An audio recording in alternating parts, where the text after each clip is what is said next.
승리한산 가족 여러분 안녕하세요. 3월 1일 강좌입니다. 저희가 시스템에 문제가 생겨서 어제 만들어 놓은 게 다 지금 이상하게 녹음이 안 돼가지고 못 올리고 좀 점검하느라 이제 오늘 같이 올라가게 됩니다. 늦어진 건 좀 죄송하고요. 예, 이제 3월 첫날부터 좀 이렇게 저희들이 문제가 생겼네요.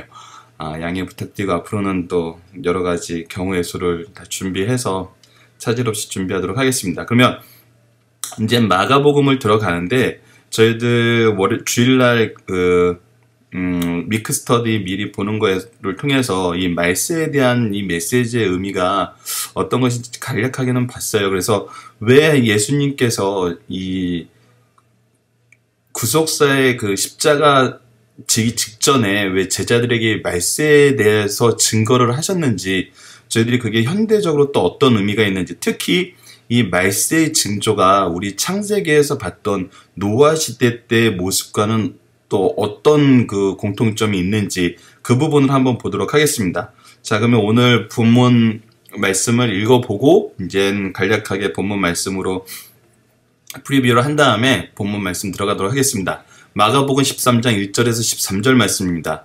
예수께서 성전에서 나가실 때 제자 중 하나가 이르되 선생님이여 보소서 이 돌들이 어떠하며 이 건물들이 어떠하니이까?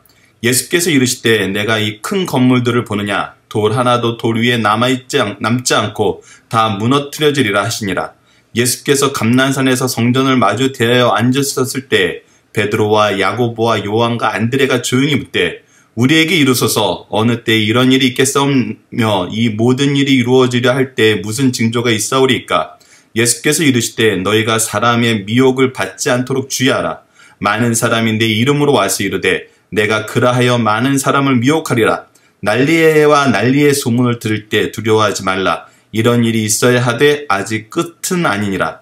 민족이 민족을, 나라가 나라를 대적하여 일어나겠고 곳곳에 지진이 있으며 기근이 있으리니 이는 재난의 시작이니라. 너희는 스스로 조심하라. 사람들이 너희를 공의에 넘겨주겠고 너희를 회당에서 매질하겠으며 나로 말미암아 너희가 권력자들과 임금들 앞에 서리니 이는 그들에게 증거가 되려 함이라. 또 복음이 먼저 만국에 전파되어야 할 것이니라. 사람들이 너희를 끌어다가 넘겨줄 때 무슨 말을 할까 미리 염려하지 말고 무엇이든지 그때 너희에게 주시는 그 말을 하라. 말하는 이는 너희가 아니요 성령이시니라. 형제가 형제를, 아버지가 자식을 죽는 데에 내주며 자식들이 부모를 대적하여 죽게 하리라. 또 너희가 내 이름으로 말미암아 모든 사람에게 미움을 받을 것이나 끝까지 견디는 자는 구원을 받으리라.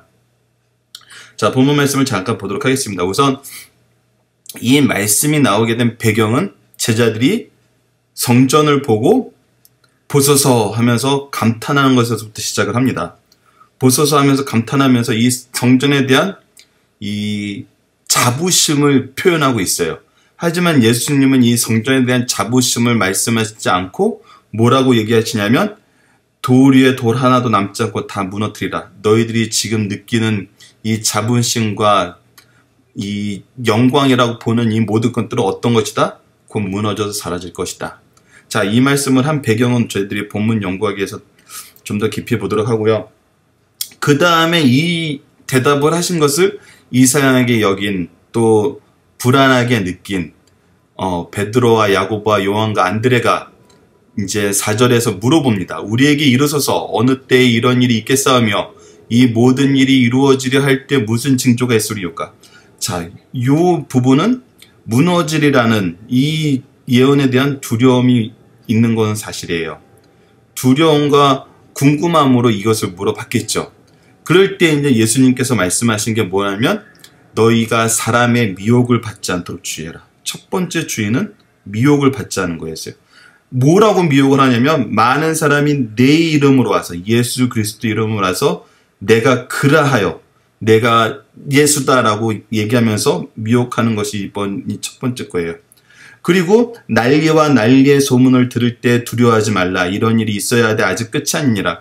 그러면서 많은 난리의 소문들이 나왔거든요. 그 난리의 소문들이 뭐냐면 구체적으로 민족이 민족을, 나라가 나라를 대적하여 일어나겠고 곳곳에 지진이 있으며 기근이 있으리니 이는 재난의 시작이니라. 자, 그러면서 재난을 얘기를 하세요.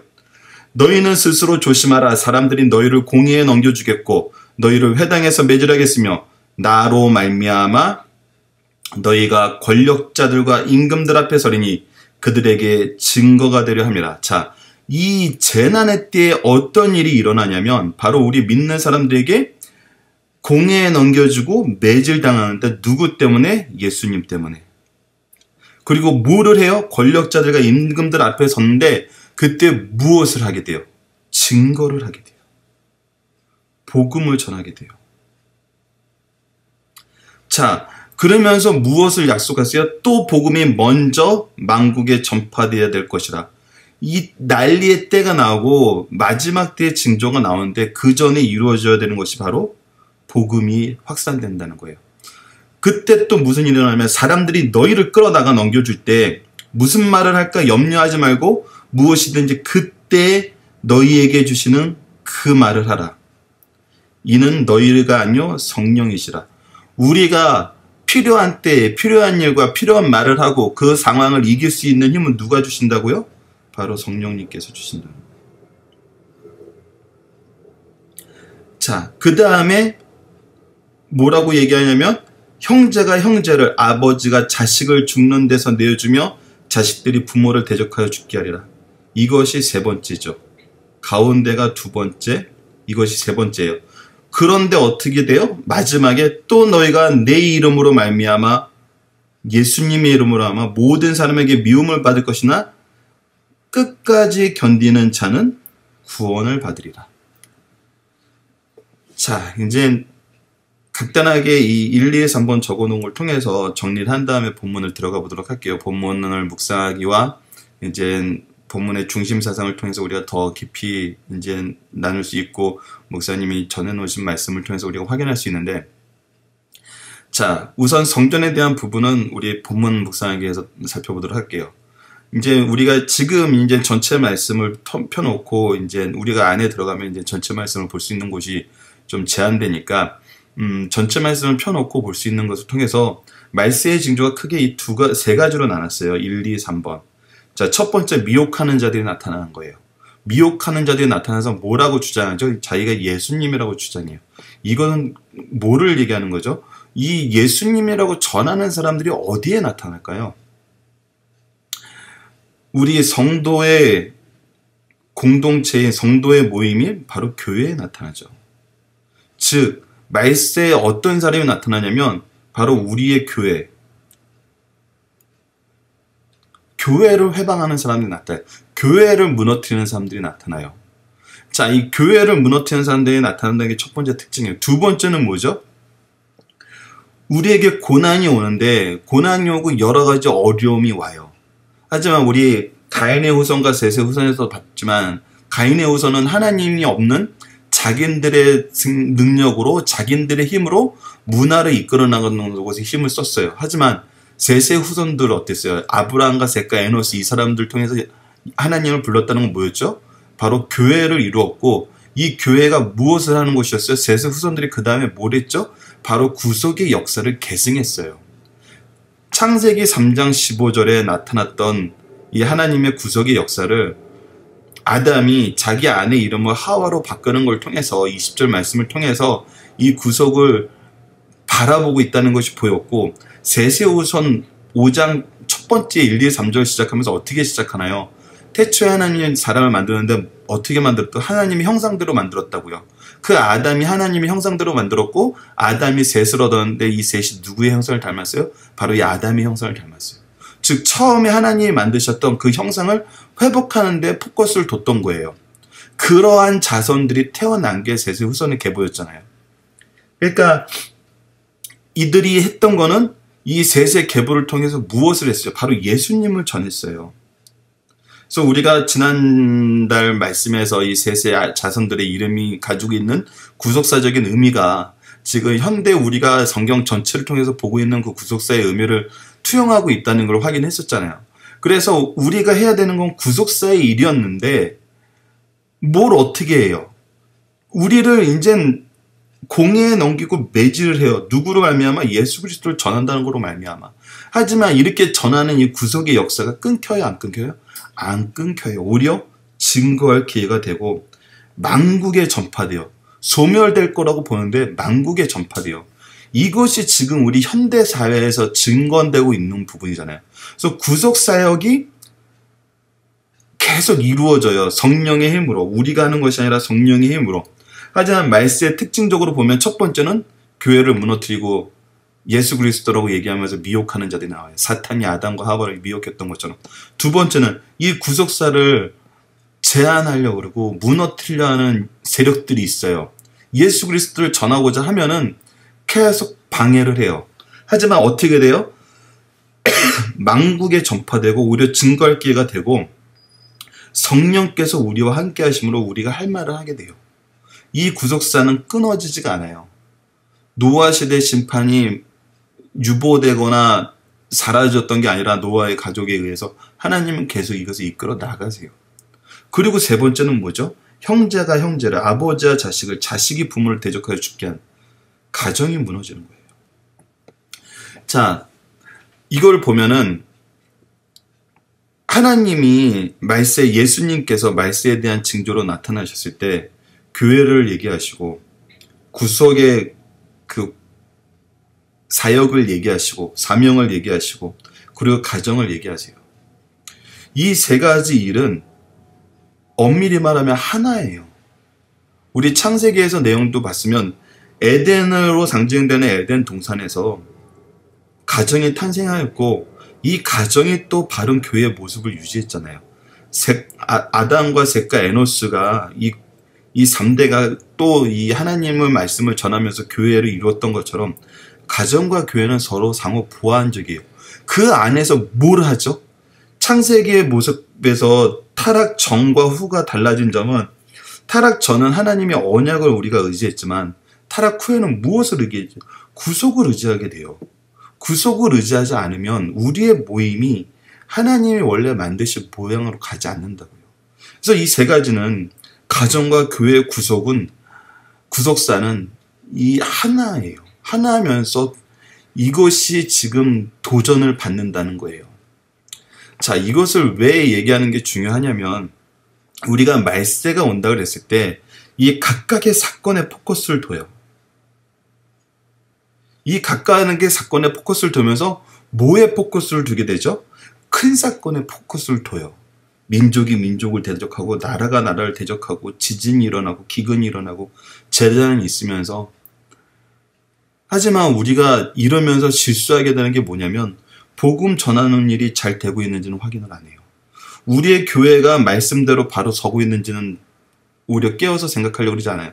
우리 가정이 불안하고 영적 축복권이 무너지고 가정 안에서 하나님의 그 사랑의 역사와 축복의 역사가 일어나지 않는 것 별로 대수롭지 않게 생각해요.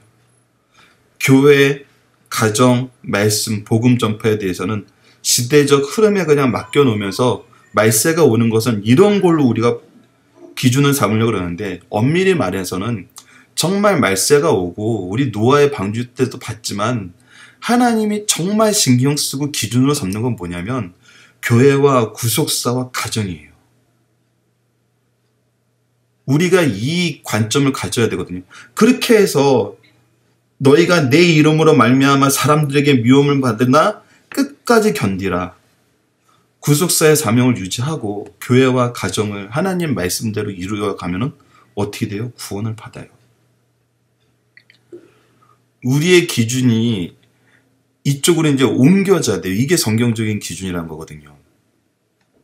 자, 이제 오늘 말씀을 보도록 하겠습니다. 자, 이제 성전이 무너짐을 예언하는 예수님의 말씀을 통해 현대 교회가 지켜야 하는 모습은 무엇인지 생각해 봅시다.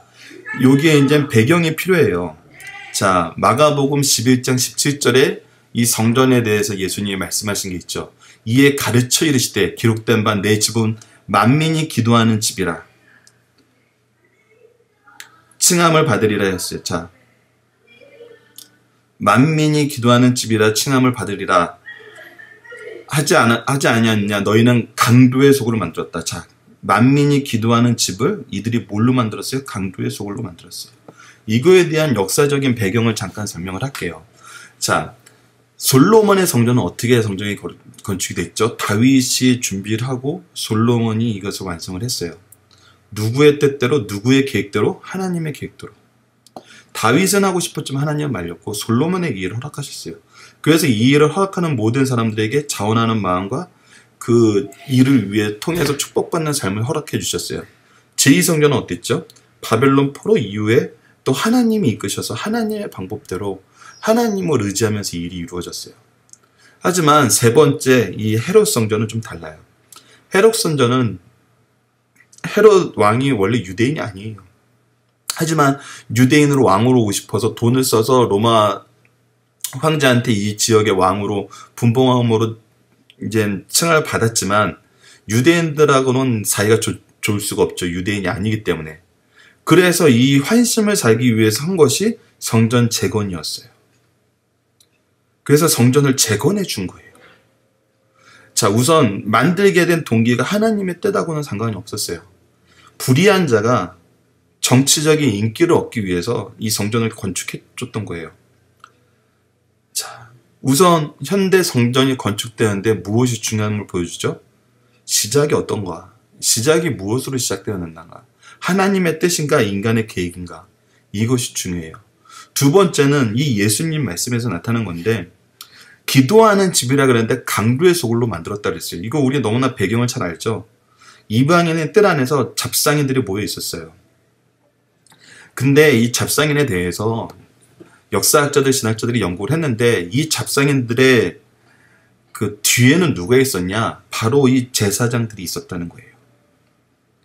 제사장들이 자기네들이 직접 고용한 잡상인들을 여기다 배치를 하든지 아니면 자기네들에게 리베이트를 주는 애들을 여기다 배정을 해가지고 뭘 했냐면 성전에 와서 제사를 드릴 때 이 제사가 흠이 있는지 없는지 검시하는 게 바로 제사장님들이에요.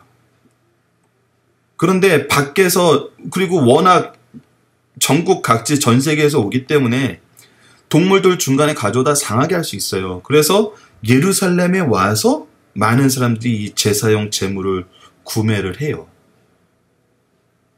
그러는데 이 밖에서 제값에 받아서 사온 거는 흠이 없어도 이 제사장이 검사하면서 흠이 있다고 빠꾸를 시키는 거예요. 그리고 이 안에서 이방인의 뜰에서 사온 거는 흠이 있어도 괜찮다고 통과시키는 거예요. 그러면서 어떻게 해요? 이 역사학자들은 1000배에서 10,000배 정도의 폭리를 취했다고 얘기를 해요. 자, 이러니까 강도의 소굴이라는 얘기가 나와요. 이게 뭐 한두 배 폭리 취하면 강도의 소굴 아닌 게 아니지만 이건 말이 안 되는 거거든. 지금 현재 이 예루살렘의 상황은 어때요? 로마의 치하에 있어요. 로마의 치하에 있는데 이 종교 지도자들이 잘 보세요. 이 나라가 참 이런 경우가 많이 있어요. 자, 우선 나라는 로마 치하에 있어요. 그리고 이 지역을 다스리는 왕은 로마에 뇌물을 준 이방인이에요. 이 이방인 왕은 환심을 살려고 이 성전을 재건해 줬어요. 이 성전을 재건해 준 이곳에서 제사장들은 뭘 해요? 자기네들의 배를 불려요. 한 동료예요. 예수님을 죽이는데 더욱더 드러나지만 빌라도와 헤롯 왕과 제사장들은 한 동료였어요. 이미 사회적인 시스템 안에서 한 통속으로 놀아먹고 이 자기네들의 배를 불리는데 이 잠정적인 합의를 하고 살았던 애들이거든요. 이게 얼마나 무서운 일입니까? 그러면데 이걸 보고 제자들이 뭐라 그래요? 아, 예수님 멋있지 않나요? 우리 이런 성전을 갖게 된 것 참 하나님의 은혜 아닌가요? 참, 이게 무엇을 얘기해 주는 걸까요? 하나님은 이런 예배당 기뻐하지 않으신다는 거예요. 이런 제사 기뻐하지 않으신다는 거예요. 예수님이 유일하게 분노하면서 사람들을 치신 것은 이 재물을 손상시킨 것은 바로 요 때뿐이었어요. 성경에 기록된 것은. 어디 예수님이 남의 재산에 대해서 강제권을 행사하신 적이 어디 있었어요? 하신다니까요. 어디기 때문에? 교육이기 때문에. 이 부분에 대해서 우리가 더 깊이 얘기해야 되는 건 뭐냐면 말세 때 말세가 오기 전이라도 하나님의 성전과 우리의 가정과 구속사를 회방하는 일은 하나님이 심판하세요. 이 부분은 우리가 주의 깊게 생각을 해야 돼요. 그렇지 않으면은 우리가 어떻게든 우리 교회를 아름답게 만들고 우리 교회가 자랑스러워 보이게 된다면은 어떤 방법이든 상관없다. 어떤 것이든 뭐 괜찮다 이렇게 간다면은 거기는 하나님의 집이 아니에요. 강도의 소굴이에요. 하나님은 하나님의 집이 강도의 소굴이 되는 걸 견디지 않으세요. 오히려 더 심판을 일찍 받을 수도 있어요. 인내하시는 하나님이신데 우리에 대한 심판은 더 일찍 왔어요. 예루살렘에 대한 심판은 더 일찍 왔어요. 이것을 이제 우리 생각을 하고, 자, 2번은 아까 우리 앞부분에서 다 얘기했던 겁니다. 이 교회를 회방하는 거짓 선지자, 구속사를 방해하는 세상 세력들, 가정이 무너지는 거. 이 세 가지로 우리가 같이 보면서 이 부분에 우리가 기준을 두지 않으면, 이 기준을 두지 않고 난리의 소문들의 기준을 두면서 언제 말세가 오지 하고 있으면은 노아 시대 사람들처럼 여전히 장가들고 뭐 사업하고 비즈니스 하면서 말세가 오는 걸 깨닫지 못할 수도 있어요. 우리의 기준은 교회, 구속사, 가정에 둬야 돼요. 이래야 우리가 그때를 바로 준비할 수 있거든요. 그때는 우리는 몰라요. 하지만 준비는 해야 돼요. 특히 우리 자손들이, 우리 자녀들이 이 부분에 대한 준비를 할 수 있도록 해야 돼요. 근데 우리는 준비시키나요? 바른 예배를 위해, 바른 교회가 설립되기 위해 준비를 하나요? 노력을 하나요? 가정에서 하나님의 이 축복권과 질서가 나타나도록 노력하나요? 구속사를 우리가 정말 진지하게 바라보면서 계승하고 전하려고 노력을 하나요? 이 부분이 우리에게 지금 주는 참 도전적인 말씀임을 여러분들이 함께 받아들였으면 합니다. 이 부분은 자, 이제 본문의 중심 사상을 보도록 하겠습니다. 자, 마가복음 13장은 마태복음 24장, 누가복음 21장과 함께 예수님의 마지막 가르침으로 감난산 강론이라고 해요. 자, 지난번에 우리 이 무덤들이 보이고 골든게이트 앞에 이 사진을 보여줬던 그 산이 바로 감난산이에요. 이는 종말론적 예언으로 소개의 시록이라고 불리기도 해요. 13장의 내용은 예루살렘의 성전 파괴, 종말의 징조, 대환란, 그리스도의 재림, 종말에 대한 성도들의 태도로 구성되어 있어요. 이 부분에 대해서 우리가 좀 이따 뒷부분에 좀 더 살펴보고 뭐 내일 말씀에도 있지만 이 종말의 징조를 얘기한 것은 두려워하라는 게 아니거든요. 오히려 내가 모든 것을 주관하고 너희들의 구원을 약속하니까 성령께서 인도하시니까 두려워하지 말고 흔들리지 말고 믿음 안에서 바로 서라거든요. 근데 이것을 또 잘못 해석을 하면은 공포 정치를 한다. 보통 사람들이 얘기하는 게 우리는 말세를 얘기하지 않을 수는 없거든요. 왜냐하면 예수님도 얘기하신 거 이때를 준비해야 되는 사람들이기 때문에.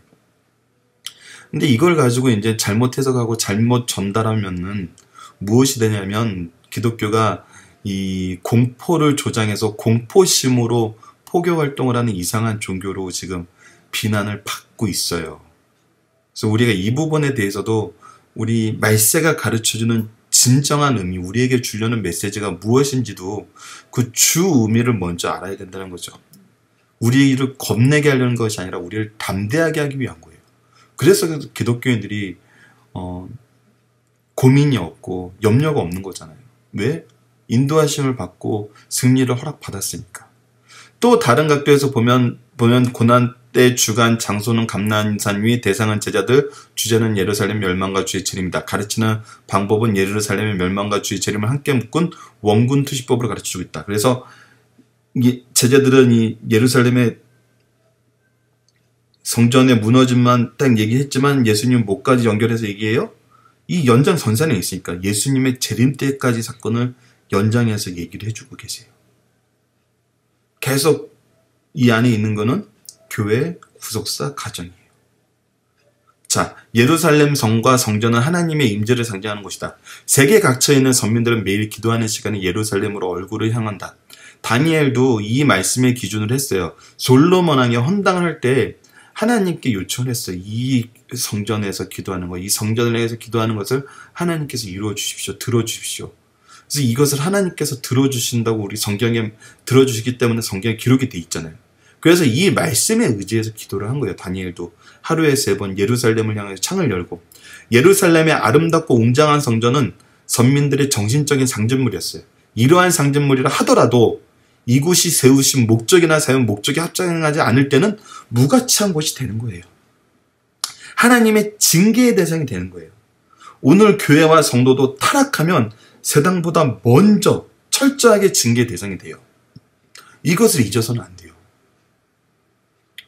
이것을 잊고 우리가 교회를 하나님의 전이 아닌 다른 것으로 변질시키고 우리의 자랑이 되는 것으로 만족하고 있다 그러면 우리는 오히려 더 먼저 징계의 대상이 된다는 겁니다. 자, 미혹하는 영들을 주의하라. 이 부분이 이제 우리 오늘 좀 이 본문 중심 사상에서 같이 말씀을 나눠볼 부분인데, 말세에는 미혹하는 영들이 많아 육적 안일과 영적 신기함으로 유혹해요. 그때 성도들은 말씀에 굳게 서서 미혹받지 않도록 주의해야 돼요. 미혹받지 않는 방법은 말씀에 굳게 서는 방법밖에 없어요. 말씀으로 이기지 않으면 미혹을 이길 수 없어요. 아담과 하와가 왜 유혹을 이기지 못했나요? 말씀을 의지하지 않았어요. 예수님이 어떻게 40일 금식 후에 사탄의 미혹을 이길 수 있었나요? 말씀으로 이길 거거든요. 그래서 말씀에 굳게 서는 게 매우 중요해요. 언제일수록, 말세일수록. 이때 성도들의 말씀을 대할 때마다 내 눈을 열어 주의 율법에서 놀라운 것을 보게 하소서. 우린 말씀을 통해서 얼마나 놀라운 사실을 많이 발견하게 되나요? 현대 우리의 삶이 얼마나 정말 깊게 적용되는 걸 우리가 깨닫게 되나요? 이거를 보면서 정말 하나님의 살아계심을 못 느낀다는 것은 말씀으로 들어가야 됩니다. 기도하면서 주의 예언의 말씀을 읽고 듣고 지키는 자가 복이 있음을 깨닫고 실천해야 합니다. 자, 계시록 1장 3절 말씀입니다. 이 예언의 말씀을 읽는 자와 듣는 자와 그 가운데 기록된 것을 지키는 자는 복이 있나니 때가 가까움이라. 자, 때는 가까웠어요. 회개하라 천국이 가까우느냐, 이 설교는 예수님께서 처음 하신 설교고 세례 요한이 했던 설교예요. 이거는 여전히 있어요. 우리의 인생도 끝남은 순간이에요. 우리는 준비해야 돼요. 지켜야 돼요. 자, 무엇을 지킬까요? 첫 번째, 미혹하는 영들에게서 우리가 벗어날 수 있는 가장 확실한 근거 2가지를 말씀은 얘기하고 있어요. 계시록 1장 7절이에요. 볼지어다 그가 구름 타고 오시리라. 각 사람의 눈이 그를 보겠고 그를 찌른 자들도 볼 것이요 땅에 있는 모든 족속이 그로 말미암아 애곡하리니 그러하리라. 아멘. 각 사람의 눈으로 봐요. 자, 나는 봤는데 너는 못 봤지. 그래서 내가 너한테 가르쳐 주려고 그런 거야. 그게 아니에요. 각 사람의 눈으로 직접 봐요. 예수님이 오심을 봐요. 누구까지 봐요? 그를 찌른 자도 봐요. 무덤에서 살아나서 봐요. 그런데 나는 봤는데 너는 못 봤어. 내가 그래서 너한테 보여주려고 대신 온 거야. 아니에요. 이거는 절대 아니라는 거예요. 첫 번째 기준입니다. 2번째 기준은 뭐죠? 그러나 그 날과 그때는 아무도 모르나니 하늘에 있는 천사들도 아들도 모르고 아버지만 아시느니라. 그래서 2번째 기준은 언제 오셔라고 얘기하는 거 믿으면 안 돼요. 이 2가지에만 우리가 유혹되지 않아도 정말 많은 것을 방어할 수가 있어요. 미혹하는 자들이 이 2 말씀을 계속 어기면서 나타났던 것이 한국 교회 말세론자들의 특징이었잖아요. 아니에요. 성경에서 아니라 그랬어요. 하나님 말씀이 아니라 그랬어요. 예수님이 직접 이 부분은 또 아니라 그랬어요. 지금 우리 본문 말씀인데 이후에 살펴볼 말씀인데. 그런데 항상 이 2가지에 팔려요. 팔리는 이유가 뭐예요? 공포 때문이에요. 항상 이거를 얘기하는 사람들은 공포를 팔아요. 불안을 팔아요. 그래서 불안하게 만들어요. 근데 하나님은 뭐라 그래요? 두려워하지 말라 그래요. 누가 함께 하니까? 성령이 함께 하니까. 내가 있어야 될 이 자리가 지금 하나님께서 나에게 구속사의 역할을 맡긴 자리예요. 근데 이 2가지 일이 안 일어났는데, 내일 말씀에서도 약간 이 부분이 포함이 되는데, 우선 우리 말씀에 집중을 해야 돼요. 우리에게 두려워하지 말라고 주신 말씀을 가지고 두려워하는데 두렵게 만드는데 쓰는 거는 우선 제 개인적인 생각으로 이건 오용이라고 봅니다. 두려워하지 말란 건 아니지만 두려움만 주는 건 잘못되는 거죠. 예수님이 말씀하신 건 뭐예요? 이기라는 거거든요. 무엇을 믿고 내가 지킴을 보고. 자, 마지막 부분입니다. 성도들이 말세를 살아가다 자기가 실수나 범죄 때문에 환난이나 핍박이 온다면 죄를 회개하고 지혜롭게 살아야 돼요. 그런데 복음 때문에 오는 것이라면 우리가 당연한 걸로 알아야 돼요. 억울하는 것이 아니라 복수하려는 것이 아니라 당연한 걸로 알아야 돼요. 왜요? 이렇게 되리라고 예수님이 얘기하셨어요. 당연하지만 이거에 대한 기준은 또 우리가 뭘까요? 우리가 너무나 억울하게 당했어요. 근데 이 억울하게 당한 것이 정말 못 견디는 상황은 딱 한 가지예요. 성경적으로 볼 때는. 무엇이죠? 구속의 사역이 멈추게 될 때. 자, 예수님께서 오늘 본문에서 하신 얘기는 아무리 고난을 받아도 이 구속의 역사는 멈춘다? 안 멈춘다예요. 누가 하기 때문에? 성령께서 함께 하시기 때문에. 근데 우리가 하는 일은 뭐였어요? 바로 이 구속의 역사의 일을 하는 거였어요. 그럼 우리가 손해나 환난을 당해도 이 구속사가 계속 된다면은 당연히 여기는 걸로 알고 이 환난을 기뻐하라는 거거든요. 근데 우리는 반대인 경우가 많아요. 나 구속사회를 일로 하고 있는데 왜 손해나 환난을 당하게 해요? 하나님 살아계신 거 맞아요? 이게 이제 정말 무서운 거거든요. 창세기 3장 22절에서 선악을 알게 하는데 우리와 같이 됐겠다 하면서 자기 기준을 세운 거거든요. 오히려 많은 신앙의 선조들과 이 성경을 통해서 우리에게 이 말씀을 전해준 사도들은 어떤 삶을 살았어요? 손해나 환난을 당하면서 구속사가 멈추는 것이 않는 것을 보면서 하나님의 살아계심과 성령이 동행하심을 기뻐하며 감사하며 이 일을 전했어요. 근데 우리는 지금 어떻게 사나요? 어떤 것을 보나요? 구속사 일을 하는데 왜 손해나 환난 당해요? 너무한 거 아니에요? 이건 누구 생각이에요? 나의 생각이에요. 그럴 때는 다시 한번 점검해야 돼요. 내가 하는 일이 구속사의 일이었나 내 일이었나. 자, 그래서 우리 신앙의 선조들이 말씀하신 걸 한번 확인하도록 하겠습니다. 이 부분 5장입니다. 팔복의 마지막 부분이 예수님이 팔복의 마지막 부분, 천국 시민의 헌장이라고 얘기하는 팔복의 마지막 부분은 어떻게 하시냐면 의를 위하여 박해를 받는 자는 복이 있나니 천국이 그들의 것이며 나로 말미암아 너희를 욕하고 박해하고 거짓으로 너희를 거슬려 모든 악한 말을 할 때 너희에게 복이 있나니 천국과 복이 약속되어 있어요. 기뻐하고 즐거워하라. 하늘에서 너희 상이 큼이라. 그러면서도 뭐라 그래요? 너의 전에 있던 서지자들이 이렇게 박해를 받았느니라. 우리가 처음이 아니라는 거예요. 처음이 아니라는 건 두 가지 의미를 다 내포하고 있죠. 우리로 하여금 이 일을 승리할 수 있게 만드는 용기를 주고, 두 번째는 이들이 받았던 그 상급 우리가 받게 된다는 확신을 줘요. 그 용기와 확신을 다 주는 말씀이에요. 자, 그 다음에 사도행전 14장 22절에서도 제자들의 마음을 굳게 하여 이 믿음에 머물러 있으라고 권하고 또 우리가 하나님의 나라에 들어가려면 많은 환난을 겪으리라. 자, 많은 환난을 겪어야 된다고 얘기하면서 그 이유는 뭐예요? 굳게 하여 이 믿음에 머물러 있으라고 하기 위해서요. 우리에게 이 환난에 대한 내용을 미리 얘기하신 건 이유는 뭐예요? 굳게 하여 이 믿음에 머물게 하기 위한 거예요.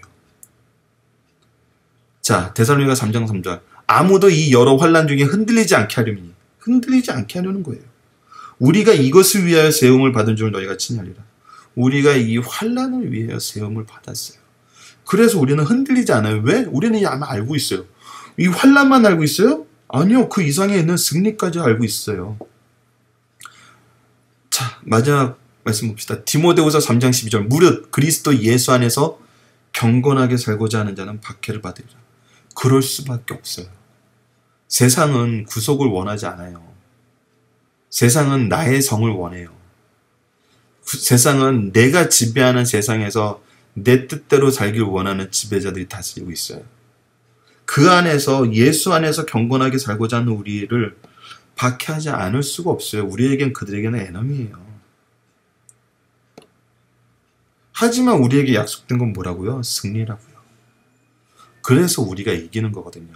이 부분을 정말 이 승리하는 삶 가족 여러분들은 깊이 느끼시면서 함께 하시는, 항상 믿음 안에서 승리하시는 승리하는 삶 가족 여러분들 되길 바랍니다. 자, 그러면은 말씀을 기초로 기도하기를 통해서 마치도록 하겠습니다. 하나님, 우리의 교회와 가정이 하나님의 뜻하신 원래의 모습대로 유지할 수 있도록 붙잡아 주소서. 우리가 항상 말씀과 바른 예배를 통해 말세에 승리하는 삶을 사는 주의 백성들이 되게 인도하여 주소서. 예수님 이름으로 기도드립니다. 아멘.